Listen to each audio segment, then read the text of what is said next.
Just a Stash, Reggie Johnson, Eugene Morgan coming to you from the lovely city of Atlanta, Georgia. Eugene, we have football season is upon us. We're going to talk about the top 5 teams heading into the season. We'll probably do this like every month or something. We probably should re-update that. Do a top 5 heading into every first week or so. Every first week of the month, we'll do like a little top 5 episode there, see if that changes throughout Vegas. We're using Vegas odds. But before we get on that, let's talk a little bit about here the Bryce Young and if this is a kind of a make it or break it year here for Bryce Young. Let's go here to this tab with Scott Barrett sharing here on Twitter, or formerly known as Twitter, I should say. Revisiting the Brian Burns, Bryce Young, and Christian McCaffrey trade, the Panthers basically traded Caleb Williams, which is basically the draft pick for Caleb Williams, right? So let's not get crazy. I mean, I feel like if you knew you were getting Caleb Williams, it's a little bit. I don't know if you make that same trade, but technically this isn't wrong because this is what this all turned into. You did trade Christian McCaffrey. You did trade DJ Moore. Your 2023 first round pick, top 10, round 2 pick, 2023, 2024 round 1 pick, 2025 round 1 pick. So that's a haul, right? That's a haul. In exchange for a 1-year rental on Brian Burns. Oh, that's got to hurt. Bryce Young, why you put the guy's height in? You got 5'10" next to the guy. Don't do the guy like that, man. You got the height next to the guy. I feel like that's a shot there. Outside linebacker DJ Johnson, PFF's worst graded edge rusher in 2024. Goodness gracious. That's what you always want to hear or read. Yeah, 2 round 5 picks. Goodness. What are your thoughts here, man? Is this a make it or break it year here for the Panthers? And do you feel like, more importantly, is it a make it or break it year here for the for Bryce Young? Organization-wise, you notice the ANC organization, he'll get rid of this whole thing, man. If things aren't, if he doesn't see that's right, things happening, you'll be out of here in like an hour, you know? Right. They're still paying like two coaches, former coaches still. Still paying them. He said, "I'll pay a third. Don't get it twisted. I'll pay a third. Exactly. So I feel bad for Bryce because he's not in a situation we don't know what he could be. They're not getting any weapons. They're not building a line around him, and it's just. And we've seen some glimpses, but it's been some glimpses in preseason. So it's like I'm never judging. I got fooled by the Kenny Pickett experience last year. I'm not getting fooled again by preseasons ever again. Not doing it.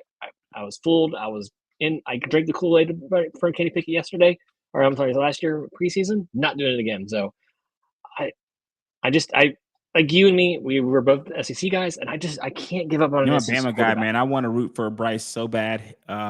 Right. But there does need to be some strides that need to be taken this year, obviously, for him for this to even remote. Forget just the first overall pick, because I think that the problem you're going to have with that is CJ Stroud is in that same draft, and he's looking like the first overall pick. So you might be losing that battle no matter what. Now I'm kind of just wondering if you can just be a serviceable quarterback. Forget trying to beat the other guy in the draft. Can you be a starting franchise quarterback for this organization? I think he still has it in him. Might take some time. Who knows? Man? Yeah, I mean, this look at CJ, horrible, abysmal last year. Right? But look at CJ's situation. Like, they built a team around him. Like, he's got receivers, he's got running backs, they got a defense. So, they have nothing. They have nothing in Carolina. They have a running back maybe who's going to be injured for like the first like 4 games, I think, or he's going to be out for 4 to 6. I think it's the first 4 games or first 4 to 6 weeks, whatever. So that might be a glimmer of hope, right?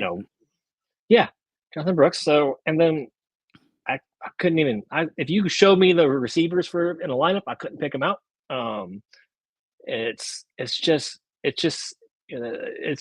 mean, the owners just speak. He's probably like got to be like one of the worst owners right now. I mean, he's like. I mean, due to the firing the people as quick as you do, I think it was David Tepper, right? David Tepper firing. People the way that you have and the absolute dysfunction that your organization has displayed since you've been there, there's not much to say that you're not the worst owner. I mean, it's so crazy because when you're coming from the ownerships such as Dan Snyder's, it's hard to say that he looks like an amazing owner compared to that guy. But now that Dan Snyder's gone, that floor is getting kind of raised. But you can't just use him as he's the worst owner guy in the room no more. So now you're gonna have to start to produce, and I don't know if another last place finish is gonna do it. Do you move off of a guy that you drafted first overall? Do you move off of him in 2 years, Eugene? Is that even possible? You got to give him at least 3. You think? What do you think? I think so, but here's the issue. I mean, you and I are definitely we're like viewing the game right now.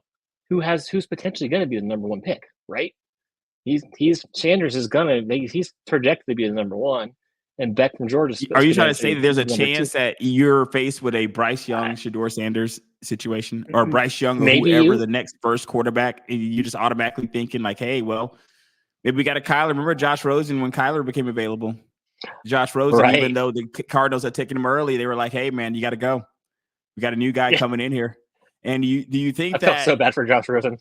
I mean, look at how it turned out, though, right? Kyler Murray gets re-upped for a massive contract, and I don't even know if Josh Rosen is he backing somebody up right now. What is he doing? Like a great choice here for the Cardinals. Practice squad somewhere. I don't know where he's at. He's got to be somewhere, right? He's somewhere like a practice squad. I'm pretty sure, or backup or third string. Those guys always seem to find a way somewhere. And like, oh, that guy, he's there. So. Or like you said, if you do get the number 1 pick, then you can then invest that pick into more picks, right? Get some more assets. But second year, I'd hate for them to get up on the right way. Just maybe get him some weapons, especially with the way the quarterback contracts are, the rookie contracts are now. It's like you can at least go another year with them. At least get that third or fourth year, at least the third year, right? Because then you're going to know, okay. I think you got to go 3. First overall pick. Yeah, I got to go 3. Or his second year would have to be so abysmal. If there's no progression from the first year, and another guy becomes available. Those are the 2 things that will make me move off of him after a couple of years. If another guy becomes available, a better option, and he has regression somehow, which would be terrible from last year, then that would be what would make me move off of him. What's interesting is we're going to go to a guy here who is not, he's got the money. People don't really question if he's a franchise quarterback, but recently our guy Josh Allen here got hit with an NFL quarterback survey from 103 anonymously polled NFL players who say that he is the most overrated quarterback. What are your thoughts here on Josh Allen being the most overrated quarterback? Now, here's the list. Josh Allen, let me go down the list. And these are all great quarterbacks, by the way. But I think that in order to be overrated, you got to be great. All right. You're not going to be a guy on here who just sucks because you're not overrated. Josh Allen, 1, Jalen Hurts, Tua Tagovailoa, Justin Herbert, Trevor Lawrence, Deshaun Watson. Interesting. What are your thoughts here? Quickly on that, and then I can he did react to it. We're going to kind of talk about his reaction. Yeah, I mean, it's I don't know how you over put somebody in this category who can pretty much guarantee 10 wins a year. He's a 10-win quarterback, guaranteed, with no help. He's probably, if you stack him in against mono quarterbacks, he's right there with Mahomes, right? He's got to be your, if you're good in Mahomes 1A, he's definitely your 1B. In my opinion, on this list, how is he on the same list with Deshaun Watson? Deshaun Watson should be on his own list. He shouldn't even be it's just a terrible quarterback. Maybe it's a contract that the money he got paid. And people are like, oh, he's not worth that money. Maybe that's a situation that gets him. Maybe because the money's the only thing that would say that he's even a great quarterback. All these other guys have had some level of success the last few years, and I think that's where Deshaun Watson doesn't really need to be on this list because he has not had the same level of success those other guys have had. Over the last absolutely. Few years here. So maybe I'm thinking it's the money that he got paid and people just thinking that he doesn't deserve that bag that he got. It's interesting because let's quickly to what say you here. So LeBron says, I guarantee he's at the top of the scouting report before playing Buffalo offensively. So who cares? Which is kind of what people are, what you're going to. Josh himself said, so you're telling me I was voted as the number 1 best trash talker. Let's go. Because he was also booked. He won for both of them. He won for most trash talk and he also won for most overrated. He swept, I guess. I don't know if there how many awards there were. But I think this is solid because at the end of the day, we still arrive to the same road. No matter what. Yeah. You might say you feel the guy's overrated. You might say, I don't think he's that good. But when you guys are putting that game plan in during the week, you know who you're talking about. You're talking about 17. Mm-hmm. How are we going to stop 17? We all know, right? We spend a whole week discussing how we're going to stop 17. If the guy was overrated, then why speak about it at all, right? Just take the week off. Hey, who cares, right? You know what I mean? We're playing Josh Allen. He's overrated. Doesn't matter. Just take the week off. Whatever. But I'm pretty sure that's not happening. And then when and I'm pretty also, he can beat you. Let's not get it twisted. The guy can go out there and win that game. And it's interesting because I'm always kind of acquiescing to player perspectives as far as what they say, how they feel about things, how they feel about their colleagues and stuff like that. So I take this seriously. If the players say you're overrated, I think, hey, you're doing something to give them that opinion. But at the same time, it doesn't seem to change kind of like who you are. So what do we do? Let's go to, let me go here. Let's start here. We'll go to our top 5 teams here. Boom. Let's start with our first team here, Kansas City. I'm going to scroll them up here. I don't know if we're going to get this every week. I first really just found this and I was able to just get this to just scroll up with as many, because all the teams are on here. When these top 5 actions, I found that, and we're going to kind of try to do a top 6 here, because when you get to the last 2 teams, there were some lists that included them in reverse place. Like some lists had them in the 5th place, some lists had those teams in 6th place. So we'll kind of go over that. But the consensus between Vegas and all the other sports books and sites, Kansas City power rankings number 1 across the board. Any disagreement there? No, I mean, the only thing I could think of is I'm not saying they won't be the number 1 team at the end of it. I just don't know if they're going to be, because they proved to us last year, right? They can go win on the road. So this may be a team where they're not worried about being the number 1 team all year long. They could maybe fade away into that top 4, top 5, because they know they can go win on the road. So maybe they don't have, maybe they're not. I'm not saying they're going to just phone it in, but maybe there's going to be some games where I think we're okay, right? Or maybe Kelsey's not going to play this game because he hurt his toe, or maybe a game he would have played, that type of deal. I just don't know if that's. I think not going wrong. I think they're the team to beat. I just don't know they're going to be playing full gas this year, especially when they just what they did last year, winning on the road, which they proven they can. And of course, they have the best quarterback. They got better skill players, right? Oh, I mean, last year, it was a struggle. It was like points. They were looking like the Jets, like a poor man's Patrick Mahomes. So it's crazy because I don't even want to mention the Jets. My bad. Maybe you say the Steelers. At least the Steelers scored sometimes and did still have a winning record. Yeah. They looked abysmal, like it was just hard at times. And you're just not used to seeing that from the Chiefs, right? Kind of things came on at the end of the year, but things looked a lot harder than they have looked in the years past. And it just, I guess maybe we've taken that for granted. I remember the first year they came out the gates last year, we were kind of just like, I don't know, man. And we saw a little bit of that kind of the first half of last year. So, towards the end of the year, they kind of came on, which great teams do. They come on at the end of the year. I do think that the Chiefs are the team to be. They deserve to be the team to beat. They have been the team to beat for the last couple of years. They have gotten better at certain skill positions. They did bring in Xavier Worthy, somebody who can hopefully, they haven't really been able to replace Tyreek Hill since he left, but hopefully this will kind of help them in some kind of way. We don't know, because Tyreek Hill isn't just fast. He's a great receiver. He's that's the difference. Like we've seen bad receivers that can't catch. Tyreek Hill can catch and just go. That's the difference. And can correct. Yeah.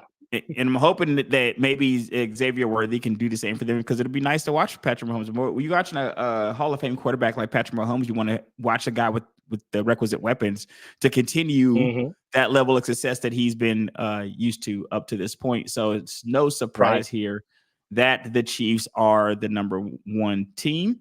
The number 2 team, see here, is, let's scroll up, San Francisco 49ers. What are your thoughts here? on the 49ers. And is it any surprise isn't that it the great? 49ers are the second team? Well, no, isn't it great? Same We get two. like the podcast gods, like give us a gift today of Ayuk signing his contract that he was given to like 3 weeks ago, same contract. So isn't it amazing when we get Ayuk news when we get to actually talk about the 49ers? It's like a 120, 76 mil Yep. guarantee, I want to say. I'm Mhm. thinking off the top of my head Yep. here, so don't kill me. And I think from what I was reading, it was a tweet. I think he said it was front loaded. I think it was Ian Rappaport. He said it was front loaded contract. So It I is don't know front-loaded, yep. if it's what is that 30-ish per year? So 4 years, so 30-ish per year. Uh-huh. Maybe they front Yep. loaded the first like You 3 nailed years. it, Maybe by it's the really a way. 3-year contract. Did I? Mm-hmm. Yeah. $76 million guarantee, $120 million 4-year contract. You nailed it, dude. Good job. Good job by you. Thank you, sir. Better job here by Brandon Ayuk, I guess. And I don't know if his agents were. I don't know if he likes them. He probably could have signed that a while back ago. But I feel like it's where he kind of belongs, and I think it helps the 49ers establish a level of consistent dominance that they have become used to. Kind of in the same way as Kansas City has, except that Kansas City's winning championships, and that's a little bit different for the 49ers. 49ers are not winning championships. What are your thoughts on the Ayuk signing and on the 49ers staying in that second position? Well, obviously that's you finished last. You finished the runner up, so obviously it makes the most sense. They're a great team. What else can you say? They're bringing everybody back. They still got to get that Trent Williams things figured out because I don't like my right tackle, not being out. So that would kind of scare me, especially he's like just a beast over there. So they got to figure that part out because when Purdy's numbers were dipping is when when Williams was hurt, or so that they need that piece back. But their defense is great. They gotta. Even if they didn't have Ayuk, they would still have a great offense. But now they have Ayuk. They've got. They're just talent. It's just talent all up and down that that roster. Agreed. And with Ayuk coming in, and I think Purdy's going to be up here pretty soon, right? Yeah, contract wise. I just got to Mhm. see because he's not making anything. And they're resigning No. all their guys. They had already re-upped on McCaffrey, and they're trying to get the Trent Williams situation worked out, which they have to get worked out, by the way. Yes. There's no. There's no way. He's at least for the next couple. I could see not wanting to give the guy like 5 or 6 year contract, but at least maybe you can get that 2 to 3 year or something. I feel like maybe you bring Trent back at least for the next few years, just to see how it goes. I haven't seen any regression on his part. Maybe there's something that people who are better offense are gonna look at offensive lines better than I can. But Trent Williams is one of the best in the league, and I think that he needs to get paid in order for them to continue this level of success because they win with him and Debo. So they're kind of getting their guys. Purdy's the last guy to get paid. Do you think they're going to be able to pay Purdy when it comes down to it? No, they're gonna have to cut some. That was a solid. That's a solid no, man. That was a very quick no right there. You don't think they're gonna be able to pay Brock Purdy, which basically you said they got to blow it up in after this year, right? That's what you're saying. They can always be creative too. Like you can always turn some of those contracts and like turn the guarantee or turn the money, like the whatever the salary, turn to some guarantee money. You can get under their cap. So they can be creative, or or they like you said, or this is the year. Maybe they start looking at some of these pieces and going, well, some of these pieces like Debo and you got Kittle, and so how much can you cut some of those and build maybe get some younger talent to the draft. So there's always creative ways. I just know it's going to be tough. So especially when you just give this contract to Ayuk and then you have to sign somewhere. Purdy, I don't think is going to cost a huge amount against their cap. I don't think he's going to be, but I don't think he's going to be top tier. He's not going to be lower tier contract for a quarterback. But what did he say, mid tier? He's not going to get Jordan Love. Let's just say that, right? Money. So you're thinking below that or above it? I'm thinking in the middle between wherever the top guys are now. If you're Purdy's people, kinda I in- think you've had better seasons than Jordan Love. I think I would look that up and look at Purdy's numbers versus Jordan Love's. Jordan Love's numbers, if I'm just thinking off the top of my head, I would imagine that Purdy's got better numbers, right? He's already been to the Super Bowl. Jordan Love he hasn't. does. Yeah, he does. There's no way if I'm Brock Purdy's agent, how do you allow me to be paid below Jordan Love? I don't think it's possible. I don't think you can pay me below Jordan Love. Not given what's happened. I've been to the Super Bowl, for Christ's sake. Like, you gotta at least pay me for going to the Super Bowl. It used to mean something. Yeah, I just don't know where you. I just don't know how you evaluate him. He's not Josh Allen. He's not Mahomes. No, absolutely not. No, he's not. He can't get paid like those guys. No, he's not in that tier for sure. So I just don't know where. That's what I'm saying. Maybe he's into that not mid tier, but maybe that mid to high tier. I just don't know where I'd have to literally look at contract to see where I put him. But yeah, I mean, I just don't think he's going to be just you're not giving him like Mahomes, Allen, the Lamar Jackson contracts. I just don't. Jordan Love had 4,159 yards last year, 32 touchdowns, 11 interceptions, 96. Right, but this is just that's pretty damn good. Real season, right? Correct. Yep. That in his first real season. I feel like those first real seasons can go against you or for you. Like I don't really know what you are until I see a couple seasons of what you are. So I don't really put a lot of stock into. You see, I feel like you can use it as a compliment to somebody. It can also be used as something against somebody. Like it can be used as a compliment as look at this person starting out the gate. Look how much better they can get on what they've already. Look at where they're starting from that floor. And they can just get so much better. So that's the compliment portion of it. But I think that the knock can be, at least for somebody like a Brock Purdy, who's only had a couple years, but still, Brock Purdy, 42-80, 31 touchdowns, 11 interceptions, 113 on the quarterback rating, 107 on the quarterback rating the first year. And it's already been to a Super Bowl. I feel like you got to pay me at least on par with Jordan Love. And maybe I still think the Super Bowl maybe gets me over. If I think his agent is even fire your agent if he can't get you paid more than Jordan Love. He's not going to get you paid more than Jalen Hurts, Lamar. He's not going to get you paid more than those guys. But I mean, you can argue that he deserves to be right around there when you start looking at stats. Like when you start looking at his stats on paper, he's on paper as good as any other quarterback on paper.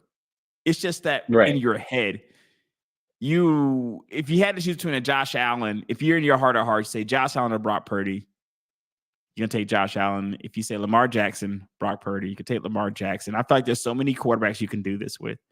You know what I mean? Where you probably still take the other guy, even though Brock Purdy's numbers say something otherwise. And maybe that's one of the downfalls of being in a Kyle Shanahan offense, where you just not get credit for anything you ever do. And now I'm looking at it. I think he probably could be, because Jordan Love's 55, 2 is 53, Jared Goff is 53, and Justin Herbert's 52.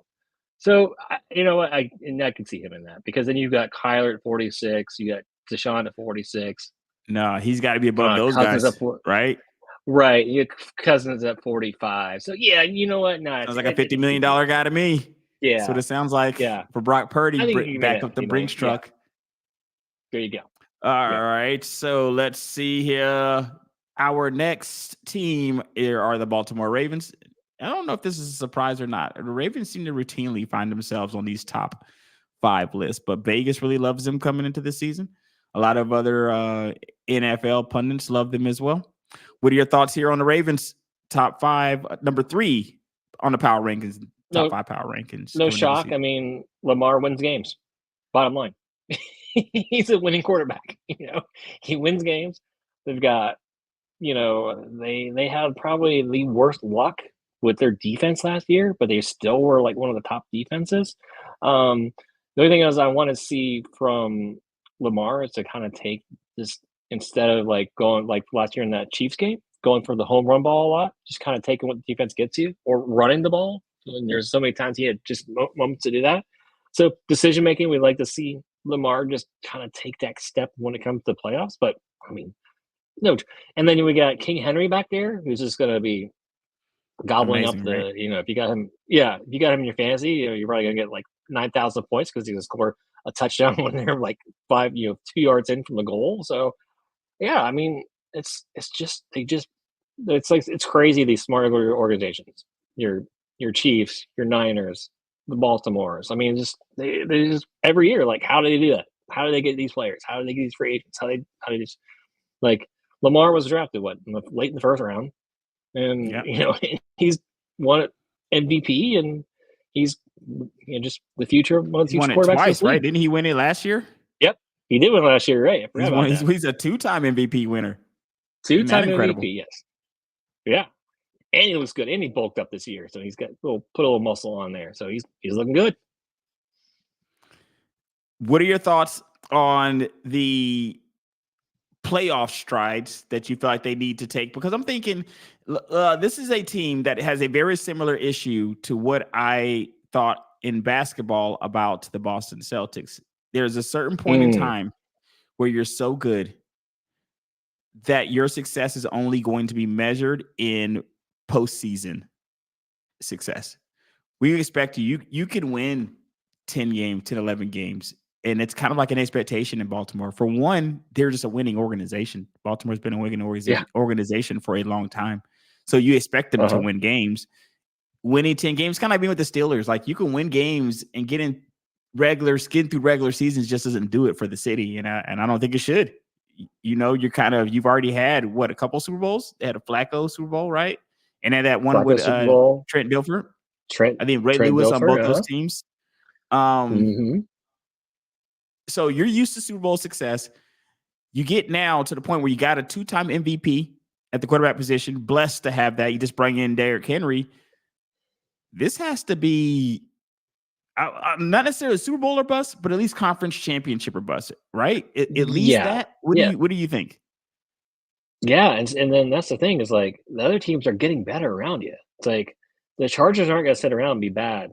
They're going to be good in the next few years, right? They may be good next year with the new coach, and so with Harbaugh, the other Harbaugh over there. So you're right. You guys got to down to time, because your window is only open so long in the NFL, and unfortunately, you do play in the same division as one of the probably the best quarterback when it's all said and done.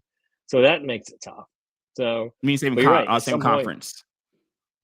Same conference. I'm sorry. Yeah, same conference. And that probably get me. That's why I'm only having them get to the Super Bowl, get to the conference game. I'm gonna give them credit for that, because if Patrick Mahomes ends you, it's Patrick Mahomes. But can you at least get there and get to the point where and you know what's funny is I don't know if that's enough, because I will have to look and see, where did they play last year? What was the conference championship game last year? Were they there last year? I gotta look and see if they made it. They might have been in the conference championship. I gotta go back and see if I can remember as far back as, what was that, 7 months ago? About the beginning of this year, man. They would have played that game in like January, February. So maybe they were. I think that what they would have to do is, I don't know if anything but a Super Bowl berth. Okay, and let's not even say they got to win it. That's lofty. And I get where people might think that that's just something that's, there's a lot of luck in there. So I get that. But I don't think you're crazy if you're a Baltimore fan and you're a city that's already had championships. You got a guy that's already had multiple MVPs. What else will satisfy you? Like, you've climbed the mountaintop. You've already been to the mountaintop twice in both aspects. I think the next thing that you expect is a championship banner, or at least competing for a championship. I'm not sure if that's unfair expectation. Do you feel like it is? No, I don't think that is. I mean, you've got all this talent around you. How is it not? Oh, you're right. It was the conference championship game. We're looking at it right now. That was the conference championship game. So there we go. That it's, you got to get over it. They're getting closer and closer and closer, and this is the same thing that Boston did in the NBA. They got closer and closer and closer till they actually got to the game, got knocked off, got back to the game, and then were victorious. So they seem to be knocking, and I don't know if anything but raising a championship banner will satisfy the city here, and I don't think that that's all the way unfair. Let's go to our number 4 team, which is the Detroit Lions. I love this team. The Detroit Lions, number 4 team. Now, you talk about those scrappy teams. We always talk about scrappy teams on this show, right? Let's talk about the Detroit Lions here. Let's give them a little bit of love. Now, this is a team that has been grinding and grinding and grinding away at it for the last couple of years. They were getting closer and closer and closer. I think a few key draft picks. You can look back at this team and trace it to, okay, first they get Jared Goff. Now, the Jared Goff and Matt Stafford, we know that worked out great. This is sometimes situations work out for both parties. One got a Super Bowl out of it, and Jared Goff ended up getting another contract from the Detroit Lions, and you can only get that contract if you deserve it. So it ended up working out for both cities. Now you got a quarterback. Okay, you get Jahmyr Gibbs. You have Amari St. Brown, one of the best receivers in the NFL. So you got St. Brown. Yep. You get a guy like Jahmyr Gibbs, right? You go and get Sam Laporta at your tight end position. Yes. You get Hutchinson coming off the edge. Look at the front office is doing an amazing job there in Detroit. And I think that they should be applauded for it. What a turnaround. What an amazing time to be alive for a Detroit fan if you can come into a season and see that you're actually on a power ranking. If you just hold that to some of these Detroit fans going back, recent memory, 20 years ago? Go back you can go back 10 years ago with some of these guys, man. Not all those Stafford teams were great, man. I mean, maybe the Megatron years I got to go back and see it because they were always. There were some pretty turd ones too. Yeah. Correct. Yeah, some trash in there too, but you're now not anymore, man. You're in the penthouse now. What are your thoughts here on the Detroit Lions? I love it. They drafted so well, and don't forget they've got Williamson, the kid out of Alabama, coming out still kind of rehabbing the knee. What if that guy takes off? That's just another weapon for them.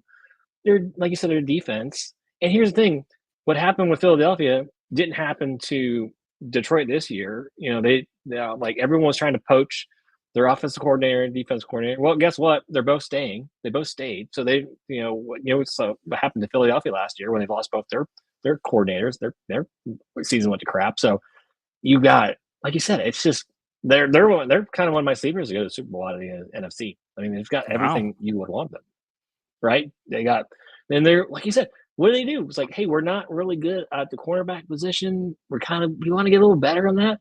So they draft. Amazing, right? It's night and day from what this organization used to be. What's interesting is they not only are they on the power rankings here, but they're also are in a situation where, from a scoring standpoint, they're projected to score the most here as well. Yeah. So they're projected to score the most, and you're projected to have a third or fourth best chance to go to the Super Bowl. It's not a bad situation to be in coming into the league, right? Like you come in, you're right there in the Super Bowl hunt.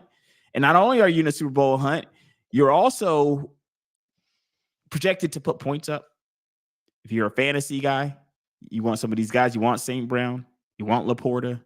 You want Gibbs. These are guys you want on your team because they're projected to score a lot of points. Right up there with San Francisco and Kansas City. And I don't know if you would have said that not too long ago, that you'd be on a multiple list with the best teams in the NFL.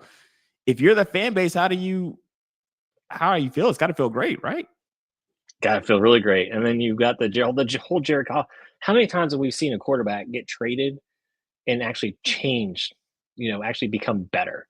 Usually it doesn't happen. Usually we got to know, like, Daniel Jones isn't going to go to another team and he's going to be Jared Goff, right? It's just not going to happen. Jared Goff is going to this team, and he became. I mean, he wasn't like a bad starter at with the Rams, but he elevated his game. He became a legit starter, got his contract, and it's just I'm amazed. It's like I can't believe we're talking about the Lions as a possible Super Bowl team, and they almost beat the 49ers last year in the playoffs. So they got that. So they're not scared. They're not the scared Lions like we're used to. And yeah, you're right. They're going to score a lot of points. Can we give a medal to Brad Holmes here, man? Brad Holmes, GM for the Lions. He deserves a medal, man. I mean, you put together an amazing team here. We often crap on these guys' decisions when we feel like they aren't the ones that we would have made or they go south. But this is an organization that has been turned around. I like everything about it. I like their coach. I like the GM. I like the team. And it's good to see all that kind of equal success because you don't often have that happen here in the NFL. Let's go to our fifth and the team. coach kind of fits the city, right? Well, real quick, the Yeah, coach absolutely. Like a little like that gritty like kind of Tomlin fits guy, Pittsburgh. you know? Yeah, like Correct. right. Yeah. Like Tomlin fits Central Pittsburgh, and like casting he for fits a Detroit Lions coach, right? Kind of right. like like Cowher and Tomlin have been there in Pittsburgh. Number 5 kind of surprised me a little bit. Cincinnati Bengals here. Me too. At number 5, and this was one of those teams where the Cincinnati Bengals were kind of going back and forth on the power rankings between I'm gonna tell you that. Well, I guess we'll go with we'll tell you the 16 in a second. But they were kind of back and forth between a team. They weren't like solid the same way that the first 4, the Chiefs, the 49ers, the Ravens, the Lions, that were pretty consistent consensus wise. This team was waffling kind of back and forth, but still relatively high. If they weren't 5, they were 6 on a lot of people's rankings. This, to me, just says that people believe in the health of Joe Burrow because, simply put, the team is as good as Joe Burrow is. Now, they had a guy slinging it last year, man. They had a guy, was it Browning? Jay Browning they had at quarterback last year? He was slinging it, man. And I know because I was playing against him in fantasy and he was destroying me on some of these weeks. And I'm like, who the hell is this guy? And he's killing me and making Chase fantasy relative. So it's, to me, though, to have him this high, no matter how much you like the guy, he's not Joe Burrow. So to have him this high says to me that they believe that Joe Burrow, from a health standpoint, is going to hold up. What are your thoughts there? And you said that you were as surprised they're this high as well? Yeah, I mean, well, when I hear the wrist injury that has never it's never happened before. It's, no quarterback has ever had this injury before, and I think it was a baseball player that had it before, something like that. I don't know. It kind of scares me, and I have not seen him throw a ball yet. I don't know. I listen. He is the legit, but I mean that worries me, and I will again maybe that's the first game. It'll be different. I want to see him throw the ball, but that's worrisome when the top quarterback he has an injury that nobody's ever had before. That's kind of scary. So you're placing all that basically on passing the eye test. You want to see him be healthy before you can kind of give them any ranking, is what you're saying. Yeah, and it's like, and I mean, listen, they've got a great coach. Their coach is, he's definitely, he can get, almost like that, like the Harbaugh can get a lot. Just give him, like him, McVay can get a lot. What he's dealt with, but the line still isn't fixed. So okay, so we're not sure he can throw, and then we're still getting behind that awful line. Who knows how T. Higgins is going to be? I guess maybe they upgraded a running back. Maybe you can. No, I mean they got Zach Moss. I don't think Zach Moss upgraded. Maybe Zach from Moss. I don't know. Maybe it's like, man. So I don't know. That's I want to kind of see it because there's just the whole Burrow thing. That's a scary thing. They drafted a kid, Chase Brown. I think that he's not number 2 there. A lot of people are anxious to kind of see what he's going to do. Or I know they got him. I'm not sure if he was a draft pick this year or if he just hasn't used, but I know that they got him in the wings there behind your boy Zach Moss. And I don't know if Zach Moss personally was an upgrade from Joe Mixon. Zach Moss did show flashes with the Colts. He did. He saved my couple games, fantasy football games last year.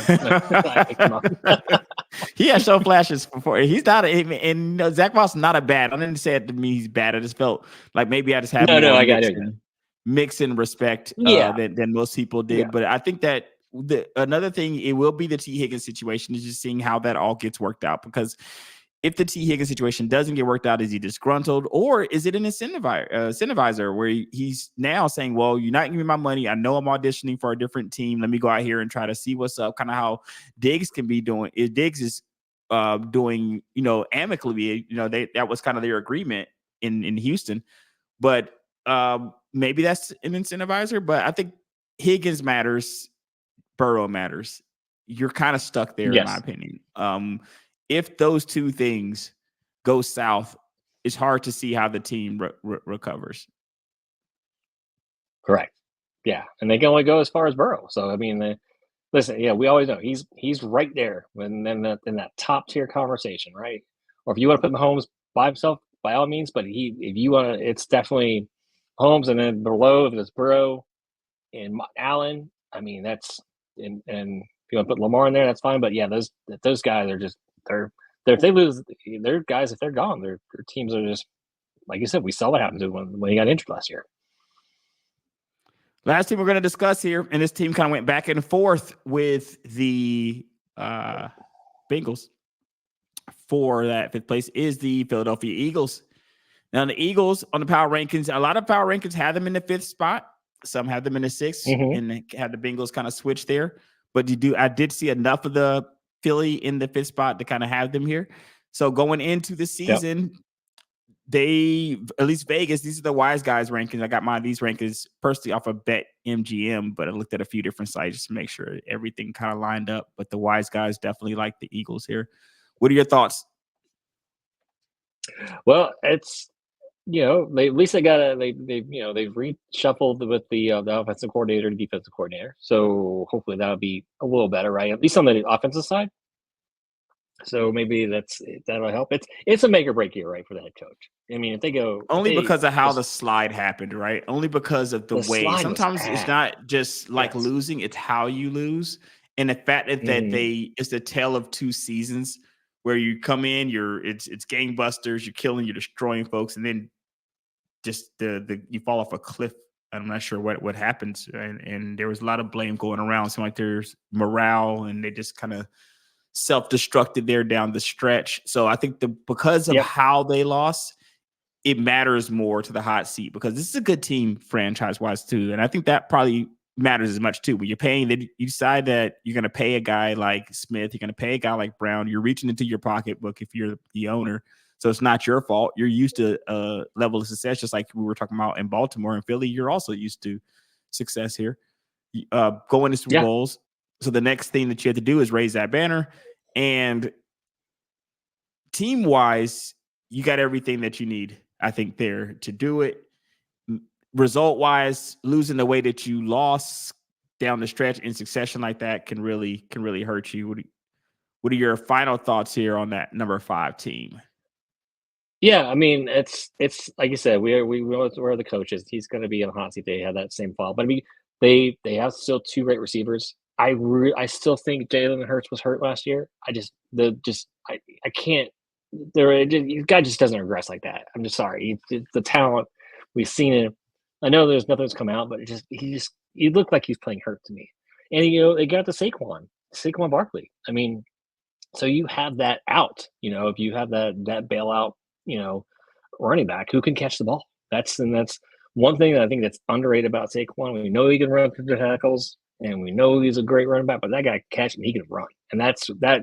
And then I still think Daniel Jones needs to pay him some money for that, because he got him that contract for doing how many times he got bailed out. He bailed out Daniel Jones. So I think it's going to help. Like their offense, like they got a legit running back. They tried to patch it together last year with the running back that didn't work. And so now they got a legit guy. And so, yeah, I'm with you. Just curious, where were the Jets at in this ranking? Man, they were further down the list. I'll have to bring up BetMGM's. No worries. I just was curious. You had it in front of you. Kind of figure it out. But what's interesting is Jalen Hurts, looking at his stats while we were discussing this, and Jalen Hurts' stats, man, they weren't horrible. 38, 58. He had 23 touchdowns. The 15 interceptions is what killed him, because that's the outlier thing when you look at that. Yeah, the 15 interceptions killed him, because he had another 600 rushing yards added to that. So he's having better rushing situation, but the interceptions are going to kill you, and 15 is just unacceptable, especially for a guy who's getting paid what you're getting paid. You can't have that many interceptions. And that's like more than he had almost in the other 2 years combined. When I look at the other 2 years, let me look at the other ones here. So he had 15. Yeah, that's 22 and 21 combined. Yeah, 6 interceptions in 22, 9 interceptions in 21, 4 interceptions, but didn't play all the games 2020. and 15 this year. So when you're looking at his stats, it's a statistical outlier. He passed for close to the same yards in those other years. So that's probably what it is right there. It's probably what it is. So now, real last word on this. Do you have any final thoughts here on the Eagles? I just, like I said, I want to see it this year. I mean, this is it, and they've got to he's got to be able to read the blitzes. I mean, I don't know if you listen to any of Kelsey's commentary, him retiring. It's like the zero blitz was what really killed him. So they've got to figure out a way. He's got to figure out a way to get the ball out faster or run. It's okay. It's like some guys, if the lane's open, you don't have to sit there and be a pocket. Don't use what God gave you. If he gave you some legs to run it and get the first step. But never slide, get out of bounds. Those types of things. But yeah, I'm really curious. I didn't realize that they would be so hype on this list. But yeah, I'm as curious as you. We'll know pretty early on what this team's going to be. This is Just Stats. Reggie Johnson, Eugene Morton. Check us out: Stitcher, iHeartRadio, Google Podcasts, Apple Podcasts, Spotify, wherever you find your podcasts. See you next time. All right, man. All right. I believe in him because I drafted him in one of my fantasy football leagues. So he's a great fantasy quarterback, man. I mean, fuck that. Like, right? Like, so some guys and this is how Daniel Jones used to be.